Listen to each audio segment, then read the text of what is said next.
உங்கள் புகைப்படத்தை 3D selfie மூலம் தத்ரூபமாக வடிவமைத்து தருவதற்கு தொடர்பு கொள்ளவும் 7900060026. 100 கோடி டோஸ் என்ற இலக்கை எட்டியதற்கு பிரதமர் மோடி பாராட்டு தெரிவித்திருக்கிறார்.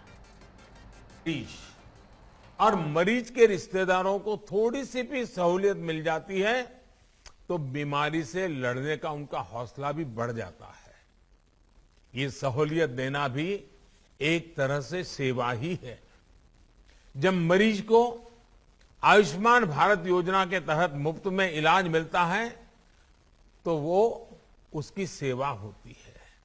ये सेवा भाव ही है जिसकी वजह से हमारी सरकार ने कैंसर की लगभग 400 दवाओं की कीमतों को कम करने के लिए कदम उठाए. ये सेवा भाव ही है जिसकी वजह से गरीबों को जन औषधि केंद्रों से बहुत सस्ती, बहुत मामूली कीमत में दवाएं दी जा रही है. और मध्यम वर्ग के परिवार जिनके घर में कभी साल भर दवाइयां लेनी पड़ती हैं, ऐसे परिवारों को तो साल में 10, 12, 15 हजार रुपयों की बचत हो रही है.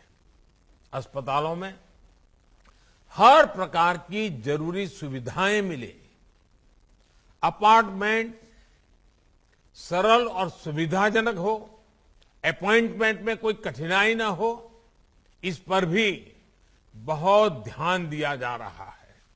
मुझे संतोष है कि आज भारत में इन्फोसिस फाउंडेशन जैसे अनेक संस्थान सेवा परमो धर्मः के इसी सेवा भाव से गरीबों की मदद कर रहे हैं, उनका जीवन आसान बना रहे हैं. और जैसा अभी सुधा जी ने बड़े विस्तार से पत्रम पुष्पम की बात कही, और मैं समझता हूं सभी देशवासियों का ये कर्तव्य बनता है कि जीवन में जब भी जहां कोई न कोई पुष्प सेवा के भाव से समर्पित करने का अवसर मिले, हमने कभी भी इस अवसर को जाने नहीं देना चाहिए. साथियों, आजादी के इस अमृत काल में एक सशक्त हेल्थ केयर सिस्टम विकसित करने की दिशा में भारत तेजी से आगे बढ़ रहा है.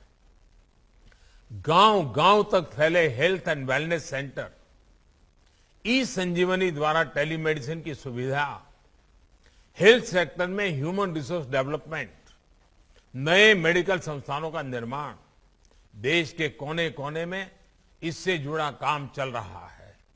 ये संकल्प निश्चित रूप से बहुत बड़ा है, लेकिन अगर समाज और सरकार की पूरी ताकत लगेगी तो हम लक्ष्य को बहुत जल्द ही हासिल कर पाएंगे.